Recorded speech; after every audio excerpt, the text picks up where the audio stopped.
Even the president is above the law. Barbara Comstock has beaten every politician. I'm different. Tonight, as we come on the air, the horrific images, the deadly volcano eruption, the so-called volcano of fire exploding, dozens killed, the death toll climbing tonight, hundreds injured, running from the cloud of ash, rescue teams searching for survivors. News late today of a baby being pulled out alive, and our team is right there on the ground in Guatemala. Also just in tonight, authorities before the cameras moments ago after a killing spree. They have just revealed there were additional victims.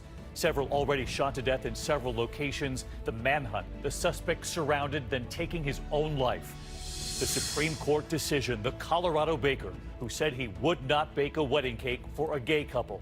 Tonight, the court deciding in favor of the baker. The FBI tonight now saying this agent will be held accountable after the dance move, his gun falling and then firing as it hits the ground. President Trump tonight claiming he has the absolute right to pardon himself. And former President Bill Clinton and his answers in this Me Too era making news tonight. And a doctor watching HGTV noticing something on this woman's neck. He reached out and what the woman discovered. This is ABC World News Tonight with David Muir. Good evening, and it's great to have you with us to start another week here. And we begin tonight with that deadly volcano in Central America. The heartbreaking images coming in all afternoon. And tonight here, the hunt for survivors. Word of that baby being pulled out alive. Guatemala's fearsome volcano of fire erupting without warning, spewing lava, mudslides, and a cloud of ash, sending people running away. Afterward, a scene of desolation in so many places, bodies buried underneath the ash. Tonight, the death toll is rising as rescuers now go door to door.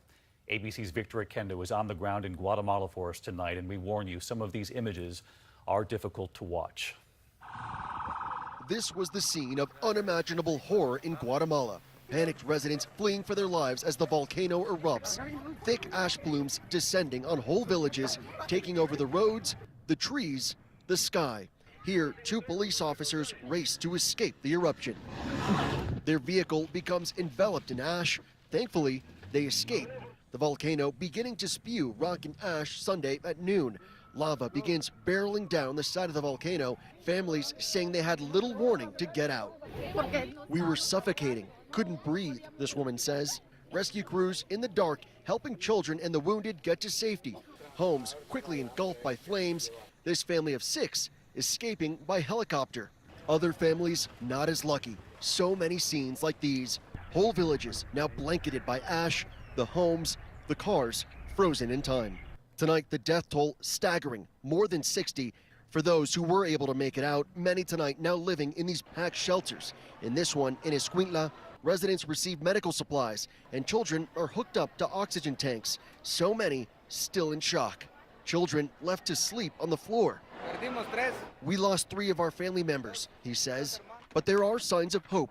Rescuers still finding people alive, pulling them from the ash, including, miraculously, this baby wrapped in a blanket. One rescuer passing the baby to another before going back in, searching for more survivors. David, that is the volcano just over my left shoulder. Here in Antigua, I'm told that those rooftops right behind me used to be bright red. They're now pitch black, covered in that ash. Rescue missions ongoing tonight. The cleanup just starting here. David? Victor Oquendo from Guatemala tonight. Victor, thank you. We're going to turn next here to breaking developments in a killing spree in Arizona. We knew of several dead already, but authorities just moments ago now revealing there were more victims. Tonight, the manhunt, authorities then zeroing in on the suspect who then took his own life. ABC's chief national correspondent Matt Gutman with what we've just learned from Arizona tonight. 5 days of fear in the city of Scottsdale ending this morning when tactical teams swarmed this hotel. We have the hotel locked down and there's been shots fired. Inside, officials say Dwight Lamont Jones was barricaded and armed. This is still very much an active area, and they're telling us to pull back because obviously whatever has happened in there is still going on. There's shots on the interior of the unit. We heard shots being fired when we were standing in front of the building and then ran over here. When officers finally gained entry to the room, Jones was dead. But not before Jones had managed to claim his last 2 victims, an elderly couple near Scottsdale. And recently confirmed additional victims out of Fountain Hills. We're waiting to make next of kin notification. Jones was likely targeting lawyers and mental health workers involved in his brutal divorce from his wife, Dr. Connie Jones. Sources tell ABC News police say Jones began his murder spree Thursday, shooting Dr. Stephen Pitt. At that point, all authorities had to go on was this sketch. Pitt was a renowned clinical psychiatrist who provided expert testimony on high-profile cases like the JonBenet Ramsey murder. He also performed a mental evaluation on the suspect in that divorce case. And sources say Valeria Sharp and Laura Anderson, the two paralegals police suspect Jones killed next, worked at the law firm that represented his wife. And barely 24 hours after those murders, Marshall Levine, also killed in his place of work. Sources say he shared an office with one of Jones' therapists. And Matt Gutman with us live tonight from Arizona. And Matt, we know the first shooting, as you reported, happened last Thursday. Do we know how investigators were able to track him down, this suspect, before doing even more harm here? It took them a couple of days, David. First, they had hundreds of potential suspects, but with each additional killing, they were able to hone in on those ballistics, eventually reaching Jones and are able to confirm that it was him through DNA. Now, officials just moments ago said that he may have targeted others. The big question tonight, did he have a hit list? David. Matt Gutman with us tonight. Matt, thank you. A high-profile ruling today from the Supreme Court. The case pitting a cake maker in Colorado against a gay couple who wanted to buy a wedding cake from him. The High Court siding today with that baker who refused to make that cake, citing his religious beliefs. The Supreme Court finding the Colorado Civil Rights Commission that supported the gay couple acted with religious hostility. ABC's Chief Justice correspondent Pierre Thomas at the court tonight, where there are still many unanswered questions. It is our duty to fight for our freedom. Protests on the steps of the Supreme Court today after a ruling in favor of a Colorado baker who turned away a gay couple. Jack Phillips had refused to design a cake for a same-sex wedding, arguing it would violate his religious beliefs as a Christian. It's not just a cake. This is a religious ceremony that goes in direct conflict with my faith. Charlie Craig and Dave Mullins said they left Phillips' Masterpiece Cake Shop in 2012 devastated. I was shocked. I mean, neither one of us had ever been treated this way before at a business. The Colorado Civil Rights Commission found that Phillips had violated state laws against discrimination. But the Supreme Court took issue with commissioners describing Phillips' beliefs as irrational and offensive. In a 7-2 decision, Justice Anthony Kennedy describing the commission as having a clear and impermissible hostility toward the sincere religious beliefs of Phillips. Today, gay rights activists taking comfort in a limited decision. It was a very narrow decision that only applies to the unique facts of this particular case. In no way did the Supreme Court undermine our nation's civil rights laws. The nation's views on same-sex marriage evolving. The most recent ABC News poll found that 81% of Americans said companies should not be allowed to refuse service to gays and lesbians. So let's get to Pierre Thomas. He's live at the Supreme Court tonight. And Pierre, many legal scholars now saying the court didn't fully resolve the fundamental question here of whether businesses can actually refuse service to same-sex couples based on religious objections.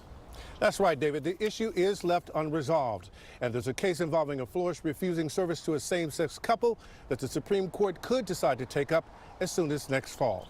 David? Pierre Thomas live at the Supreme Court tonight. Pierre, thank you. Next here tonight on his 500th day in office, President Trump is now claiming that he has, quote, the absolute right to pardon himself.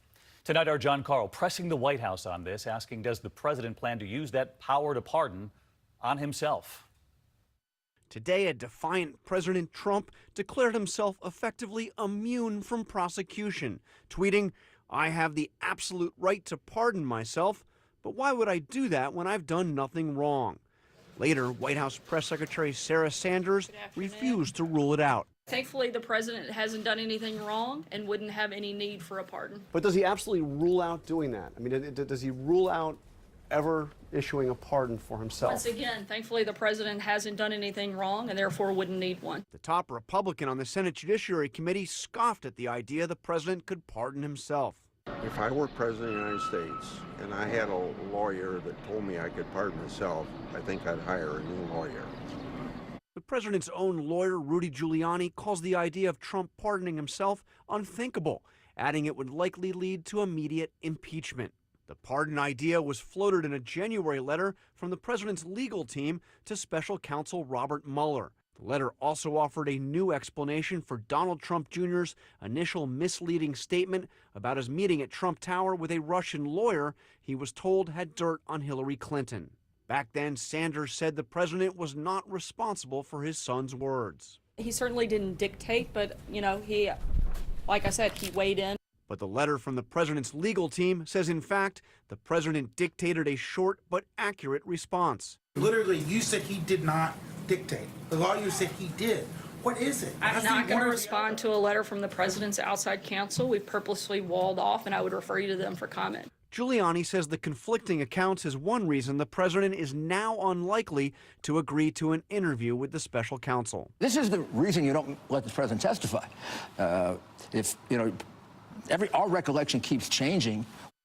So let's get to John Carl live at the White House for us tonight. And John, there's also news you're following this evening, I know, about First Lady Melania Trump. She's been out of the public eye since she was hospitalized for what had been described as a benign kidney condition. But tonight you're learning she's appearing at an official White House event.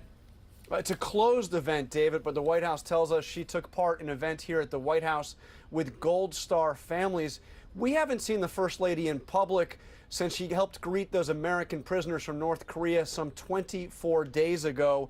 Mrs. Trump's spokesman put out a statement saying, quote, she is a strong and independent woman who puts her health above all else. As for the speculation about what she has been up to, the statement said she's confident in what she is doing and in her role and knows the rest is just speculation and nonsense. David? We're just glad she's okay. John Carl live at the White House. John, thanks. And with that face-to-face summit just 1 week away now with Kim Jong-un, reports of a major leadership shakeup in North Korea tonight.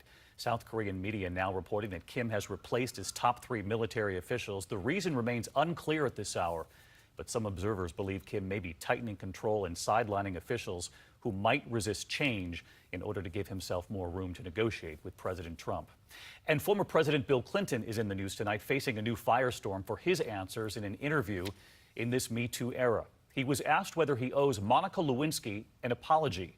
And tonight, Lewinsky now tweeting a message after the president's response. Here's ABC senior White House correspondent Cecilia Vega. Tonight, Bill Clinton speaking directly about Monica Lewinsky for the first time since the Me Too movement gained momentum. In an interview with NBC News, the former president says he does not feel more responsibility for his affair with the former intern. I felt terrible then, and I came to grips with it. Did you ever apologize to him? No, yes, and nobody believes that I got out of that for free. I left the White House $16 million in debt. Clinton was asked whether he ever personally apologized to Lewinsky. I apologize to everybody in the world. But you didn't apologize to her. I have not talked to her. Do you feel like you owe her an apology? No, I do. I do not. I've never talked to her.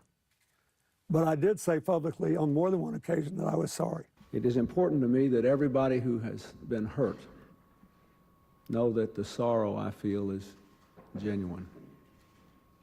First and most important, my family, Monica Lewinsky and her family. He is now on a publicity tour promoting his new novel with best-selling author James Patterson. And when the former president was asked if he owed Lewinsky a private apology, Patterson jumped in. I think this thing it's 20 years ago. Come on, let's talk about JFK. Let's talk about, LBJ. Stop already. Today on Twitter, Lewinsky thanked the myriad people who have helped her evolve and gain perspective. And she linked to her recent essay in Vanity Fair, where she calls her relationship with the former president a gross abuse of power. Lewinsky taking responsibility, as you say, for her part in that moment. And Cecilia Vega at the White House tonight as well. Cecilia, President Clinton was also asked about the Me Too movement in general. He called it, quote, long overdue. Yeah, David, he says he likes the Me Too movement, but that he doesn't always agree with everything in it. But you saw the former president there in those clips. He is clearly very frustrated by the fact that this Me Too movement has reignited questions about his 20-year-old scandal. David, questions that probably are not going away anytime soon. All right, Cecilia Vega with us on a Monday night. Thank you. Next to that FBI agent under fire after that dance move, doing a backflip, dropping his gun. It fired when he reached for it. Here's ABC's Clayton Sandell with what the FBI is saying tonight. Tonight, Denver police say charges are possible against this FBI agent, not for his dance moves at a Denver nightclub, but for accidentally dropping his firearm, then shooting an innocent bystander. Pretty shot in the leg. Watch again the agent's backflip